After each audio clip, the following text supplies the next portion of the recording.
Hey everybody, before I get started, I just want to mention a couple of ways that you can engage with me on a more personal level. I have a few avenues set up and I keep focusing on one, and I figured why don't I make a short little video talking about all of them real quick before we get into these episodes. So first thing, Patreon. There's a link in the episode description and every episode description to the Patreon, as well as a video on the feed called Major Announcement that has all the details of what each tier offers and how much they cost. I implore you to check that out. I offer a lot of cool shit for my patrons. Second thing, the Discord channel. There's also a Discord link in the episode description and in every episode description.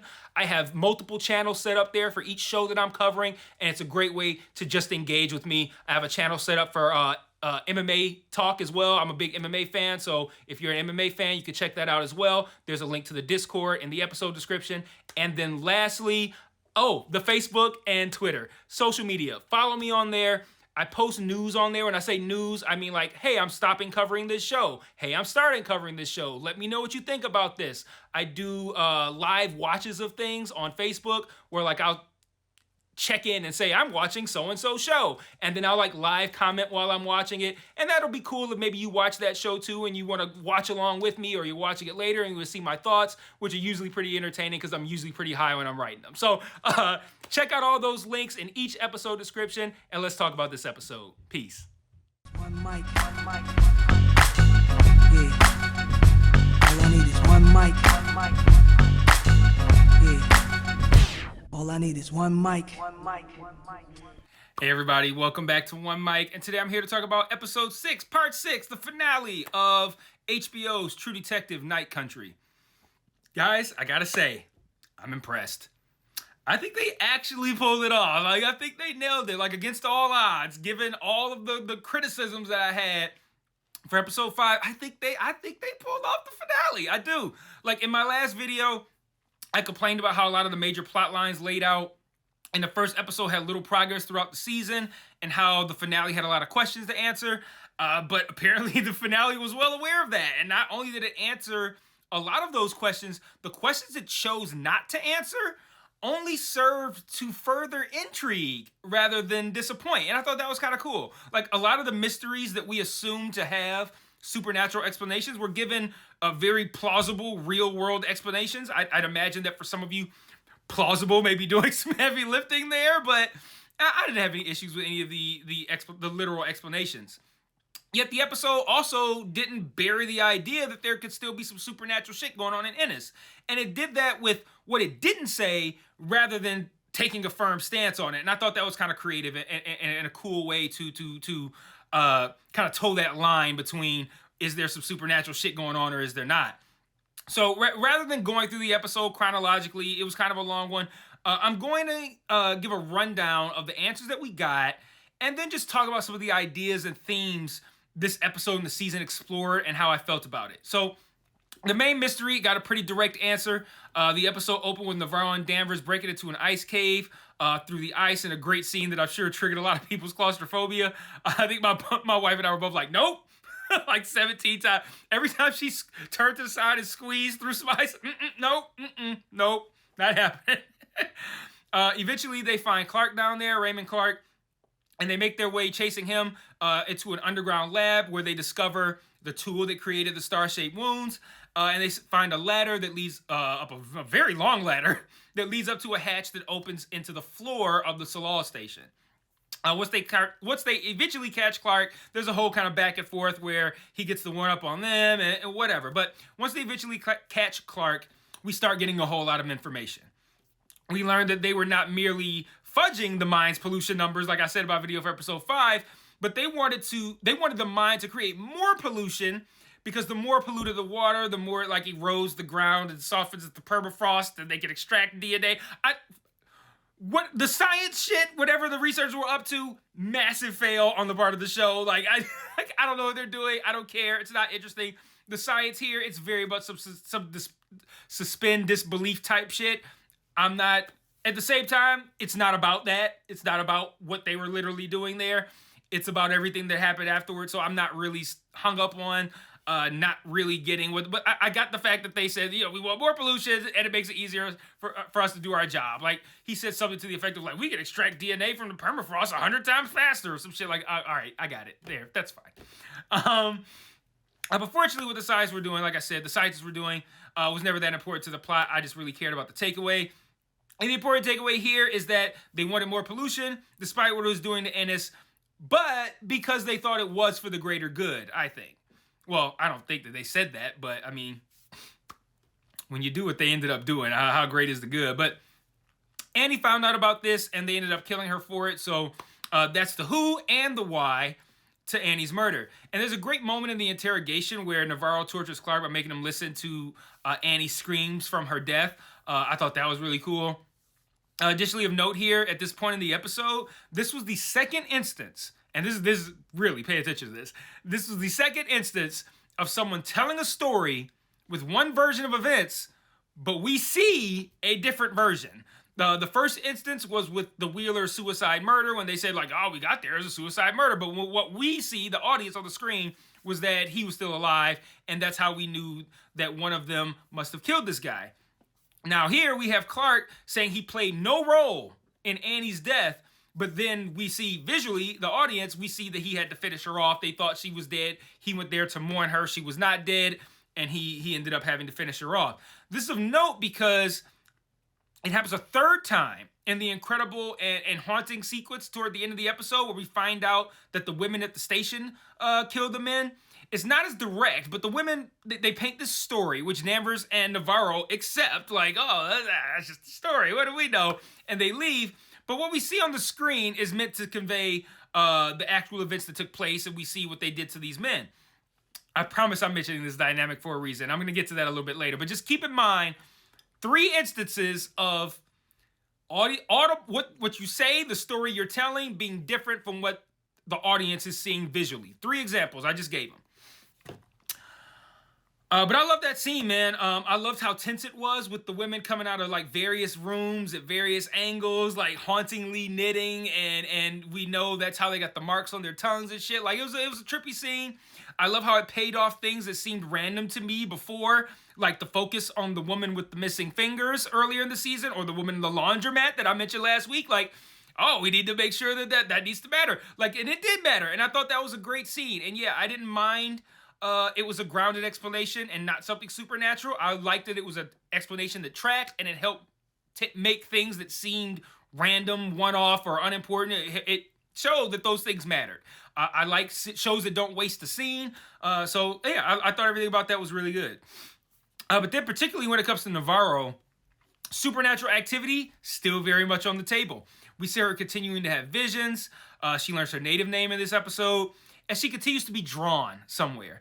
And they play at the ambiguity of what's happening to her with this kind of like post-game interview with Danvers, which, for the record, the framing here I think was very much meant to mirror the framing of the season 1 interviews with what's his name, Marty and Rust. And we learned through this debriefing sequence that Navarro has supposedly gone missing. And early in the episode, Danvers says something to her to the effect of like, you always talk about wandering off or whatever, just don't go off somewhere dying. Something to that effect. Well, in this post-game press conference here, Danvers is asked about about these supposed sightings of Navarro that have happened somewhere, like she's Sasquatch or some shit. And Danvers gives a very like, sometimes people leave, but they can really stay gone. They can't really stay gone. They always come back to Ennis. Who fucking knows? Maybe they seen her, maybe they haven't. I don't know. Just kind of like a, very nothing explanation. For the 4th time now, we have a character saying one thing, but the visuals showing something different. This is why I didn't interpret the ending with Navarro walking onto that porch deck with Danvers as ambiguous. Like a lot of people did. They were like, oh, it's ambiguous. Is she dead, or is that just her spirit? 3 previous times, this technique was used to show us that the reality was different from what was being said. So if Danvers is going like, she probably fucked off somewhere, what do I know? Over visuals of her on a porch with Navarro, I'm thinking that's real and that Danvers is just bullshitting to cover for Navarro, just like we learned that she did with Wheeler. So, yeah, not a big fan of the ambiguity of the ending. I don't think it was ambiguous at all. Now, I've read articles where the ambiguity of this is played up by the creators and actors, and I'm just like, it seemed to me like y'all went out of the way to explain to me why I should accept Navarro as actually being there, but now that people are calling it ambiguous, are you just going along with it? I don't know. It doesn't seem ambiguous to me at all. But ambiguity or not, I had no issues with the ending, and I had no issues with any other ambiguity for that matter. Here's the thing. Purposeful ambiguity is almost always going to be okay with me. Just don't like not address some shit and people go, oh, is that big? No, that wasn't addressed. Like I said coming into this week that I needed to know about the tongue. But after watching this episode, I'm not mad that I don't know about the tongue because it felt like another bit of evidence for our brains to accept that something supernatural is still happening in us, even though the Annie K and Salal stuff got like real world grounded answers. And it didn't go unaddressed either. Like, I was going to be mad if it went unaddressed. But the women there, that scene with the women, they were asked directly about the tongue. And they were like, oh, we don't know about that. Why would they lie about that when they just confess to all this other stuff? So, I don't know. I'm not happy, but I'm fine with not knowing, with not getting a clear-cut explanation for why the tongue was there. Plus, you guys know, I have my own theory about the tongue. But it's based on, like, evidence from the show, right? So here it is. In this episode, Liz discovers a wet spot on the floor where the tongue was, which I think was meant to remind us of the wet footprints that Navarro was constantly seeing. And at first that made me think, well, maybe the tongue isn't real and was never there, just like whatever's creating these footprints for Navarro isn't real. But it wasn't Danvers that discovered the tongue. That's what made me lose it. It was the delivery guy who was dropping off the snacks at the beginning that discovered the tongue. So my next thought was that the wet footprints, they were leading Navarro. They were leading her to truths. They were leading her to places. It was like signs from the dead. In her case, her mother, I think, and signs that were left to lead Navarro to various truths. Maybe the tongue was left there by Annie to help lead Navarro and Liz to the truth, just like the footprints left by Navarro's mom, presumably for her. If the tongue isn't there, there's no reason to even trigger Navarro to connect the researchers to Annie K, right? So Annie K leaves the tongue, and like I said, is there as a clue, right? So yeah, I'm really satisfied with the balance between logical, real-world answers and explanations and this ambiguous kind of like, is there some supernatural shit? Is there not? I'm satisfied with the balance there, and I really didn't expect to end up in a place, where I am that satisfied. When I finished watching episode 5, it made for a very satisfying finale that I think kind of saved the show. I still think this show is probably a lot better with a tighter 4 episodes maybe, but that's the power of a strong finale. It can make everything that preceded it feel worth it. Before I close though, I want to mention a couple of other things that got wrapped up in this finale as well. Pete cleans up and disposes of his father and Otis. Rose tells him that this ain't even the hardest part, and we see a scene later where Pete's in his bed with his kid, presumably back home with his family, so that's good, but can't sleep, presumably because he executed his father, which is bad. So that's how we wrap up with Pete. I really liked the scene where Danvers snapped on Navarro for mentioning Holden. Jodie Foster went so hard in that scene, and I liked it because it felt like she just like started going off and just kept going, and she was saying stuff that wasn't even in the script. Like, if you say his name, I'll shoot your fucking lips off your fucking head. Like, okay, that wasn't in the script. The scene where we find out Navarro killed Wheeler. At the end of that, we hear a baby crying. I guess are we to assume that is Leah? That Leah is the Wheeler's kid and not Danvers' husband or whatever, or boyfriend or whatever. Like I've been saying the whole time, I assumed that he already had she met the husband or fiance or whatever. He already had Leah, and then they had Holden together. The father and Holden die. She's left with Leah.